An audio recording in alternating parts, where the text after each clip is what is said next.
കൂടി തൃശ്ശൂരേക്ക് പോകാം. തൃശ്ശൂർ അവിടെ പൂര വിളംബര ഘോഷയാത്ര തുടങ്ങിയിരിക്കുന്നു. അല്പസമയത്തിന് എറണാകുളം ശിവകുമാർ തെക്കേ ഗോപുരം നട തള്ളി തുറന്ന് പൂര വിളംബരം അറിയിക്കുന്നതോടുകൂടി പൂരത്തിന് കൊടിയേറ്റ കഴിഞ്ഞു. പക്ഷേ തൃശ്ശൂർ പൂരം എന്ന് പറയുന്ന ഈ 48 മണിക്കൂർ കലാമാമാങ്കത്തിന് അവിടെ തുടങ്ങാൻ പോകുന്നുണ്ട്. നെയ്തലക്കാവിൽ നിന്ന് പുറപ്പെടുകയാണ്. അതിന്റെ ദൃശ്യങ്ങളാണ് പ്രേക്ഷകർ കാണുന്നത്. അതെ, വിഷ്ണു സുരേഷാണ് വിശദാംശങ്ങളുമായി ചേരുന്നത്. Vishnu, very good morning. ആ മനോഹരമായ കാഴ്ച അതിനിപ്പോൾ തുടക്കമാവുകയാണ് അല്ലേ?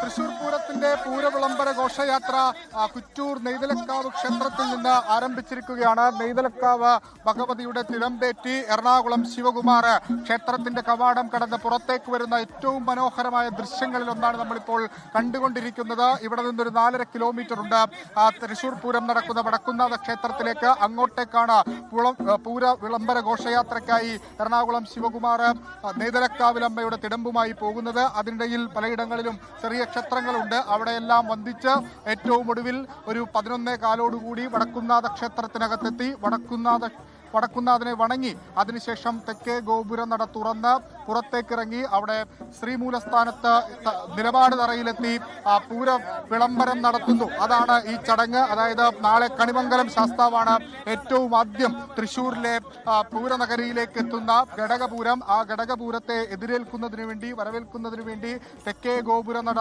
തുറന്നിടാൻ വേണ്ടിയാണ് നെയ്തലക്കാവിലമ്മ ഇവിടെ നിന്ന് പുറപ്പെടുന്നത്. അതാണ് ഇതിന്റെ ഒരു ഐതിഹ്യം. അത് അല്പസമയത്തിനകം തന്നെ ഇവിടെ നിന്ന് ഈ പൂരഘോഷയാത്ര ആരംഭിക്കും. അതിന്റെ ചടങ്ങുകളൊക്കെ ക്ഷേത്രത്തിലെ ചടങ്ങുകളൊക്കെ പൂർത്തിയായിട്ടുണ്ട്. 2020 മുതൽ ഈ 6ാം വർഷം വരെ തുടർച്ചയായി കേരളത്തിലെ ആനപ്രേമികളുടെ എല്ലാം പ്രിയപ്പെട്ട ഗജരാജനായ എറണാകുളം ശിവകുമാറാണ് നെയ്തലക്കാവിലമ്മയുടെ തിടമ്പുമായി പൂര വിളംബരത്തിനു വേണ്ടി ഇവിടെ നിന്ന് വടക്കുന്നാഥ ക്ഷേത്രത്തിലേക്ക് പോകുന്നത്. തൃശ്ശൂർ പൂരത്തിന്റെ 36 മണിക്കൂർ നീണ്ടു നിൽക്കുന്ന തൃശ്ശൂർ പൂരത്തിന്റെ ഔദ്യോഗിക ചടങ്ങുകൾക്ക് തുടക്കമാകുന്നത് കൂടി ഈ പൂര വിളംബരത്തോടു കൂടിയാണ്. അത് ഇനി അവിടെ എത്തി ഈ തെക്കേ ഗോപുര നട തുറക്കുന്ന ഒരു കാഴ്ച കൂടിയുണ്ട്. ഒരുപക്ഷെ പൂരത്തിലെ ഏറ്റവും മനോഹരമായ കാഴ്ച ഏതെന്ന് ചോദിച്ചാൽ കുടമാറ്റത്തിനെല്ലാം അപ്പുറത്ത് ആ നട തുറന്ന് ഈ ഗജരാജൻ നെയ്തലക്കാവിലമ്മയുടെ തിടമ്പുമായി പുറത്തേക്ക് വരുന്ന ആ കാഴ്ചയാണ്.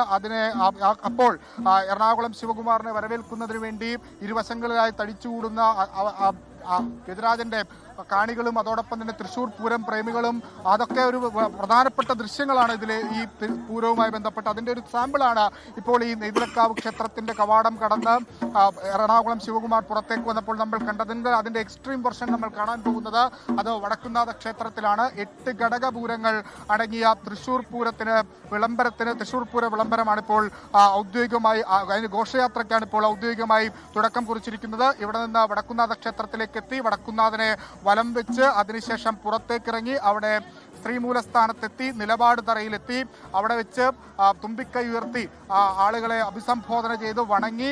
അതാണ് ഇതിന് പൂര വിളംബരമായി അറിയപ്പെടുന്ന ഐതിഹ്യം. അത് അല്പസമയത്തിനകം ഒരു 11 മണിയോടുകൂടിയായിരിക്കും അങ്ങോട്ടേക്ക് ഈ നെയ്തലക്കാവിലെ പൂരഘോഷയാത്ര എത്തുക. നാളെ രാവിലെ ഏറ്റവും ആദ്യം എത്തുന്ന ഘടകപൂരം അത് കണിമംഗലം ശാസ്താവിന്റെ ഘടകപൂരമാണ്. 7:30 കണിമംഗലം ശാസ്താവിന്റെ ഘടകപൂരം എത്തും. പിന്നാലെ ഓരോ ഘടകപൂരങ്ങൾ എത്തും. കണിമംഗലം ദേശത്തിന് പിന്നാലെ കാരമുക്ക് ദേശം, ചെമ്പുകാവ് ദേശം, പനമുക്കും പിള്ളി, ലാലൂർ ദേശം, ചൂരക്കാട്ടുകാവ്, അയ്യന്തോൾ ദേശം, അങ്ങനെ 8ഓളം വരുന്ന ഘടകപൂരങ്ങൾ എത്തി തൃശ്ശൂർ പൂരത്തിന് ഔദ്യോഗികമായി തുടക്കം കുറിക്കുന്നു. ഇത്തവണ നമുക്കറിയാം പ്രത്യേക സാഹചര്യം നിലനിൽക്കുന്നുണ്ട്. നമ്മളെല്ലാം വലിയ സങ്കടത്തിലാഴ്ത്തിയ ആ ദുരന്തമൊക്കെ നിലനിൽക്കുന്നുണ്ട്. അതുകൊണ്ട് തന്നെ ചടങ്ങ് മാത്രമായാണ് വെടിക്കെട്ടൊക്കെ ഒഴിവാക്കിക്കൊണ്ട് അത്ര വർണ്ണാഭമായല്ല. എന്നാൽ പോലും പൂരത്തിന്റെ മറ്റു ചടങ്ങുകളൊക്കെ ഐതിഹ്യപരമായ ചടങ്ങുകളൊക്കെ വളരെ കൃത്യമായി തന്നെ നടക്കും. സർക്കാർ അങ്ങനെ പറഞ്ഞാൽ കുറ്റൂർ നെയ്തലക്കാവിൽ നിന്ന് ഭഗവതി വടക്കുന്നാഥ ക്ഷേത്രത്തിലേക്ക് എഴുന്നള്ളുന്നു എന്നാണ് സങ്കല്പം. ആ എഴുന്നള്ളത്ത് പൂരവിളംബര എഴുന്നള്ളത്ത് തുടങ്ങിയിട്ടുണ്ട്. തെക്കേ ഗോപുരവാതിൽ തള്ളി തുറക്കുന്നു എന്നതാണ് പ്രയോഗം. തള്ളി തുറക്കുന്നല്ല, തുറന്നു. തുറന്ന് എറണാകുളം ശിവകുമാർ പുറത്തേക്ക് വരുന്ന കാഴ്ച അത് പൂരപ്രേമികൾക്ക് മനോഹരമായ പൂരത്തിന്റെ ഒഴിച്ചുകൂടാനാവാത്ത കാഴ്ചയാണ്. ഈ പറയുന്ന പോലെ എല്ലാ വർഷവും പൂരത്തിന് മാറ്റങ്ങളൊന്നുമില്ല, കൃത്യം അതേ തന്നെയാണ് ആചാരങ്ങൾ. പക്ഷേ ഓരോ തവണ കാണുമ്പോഴും നമുക്ക് പുതുമ അതിലുണ്ട്. അതൊരു അത്ഭുതമാണ്. ഹാഷ്മി പറഞ്ഞ ഓരോ സെഗ്മെന്റ് ആയിട്ട് കുടമാറ്റമാണെങ്കിലും ഇലഞ്ഞിത്തറമേളമാണെങ്കിലും അങ്ങനെ ഓരോന്നിനും ഓരോ ഫാൻസ് ഉണ്ട്.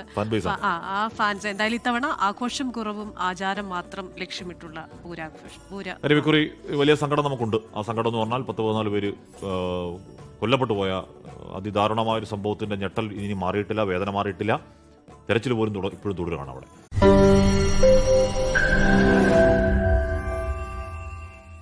ലോകത്തെവിടെയായാലും ഏത് സമയത്തും 24 വാർത്തകളും ഓഗ്മെന്റഡ് റിയാലിറ്റി പാക്കേജുകളും എക്സ്പ്ലെയിനറുകളും വിശദമായി കാണാൻ ഞങ്ങളുടെ യൂട്യൂബ് ചാനൽ നിങ്ങൾക്ക് സബ്സ്ക്രൈബ് ചെയ്യാം.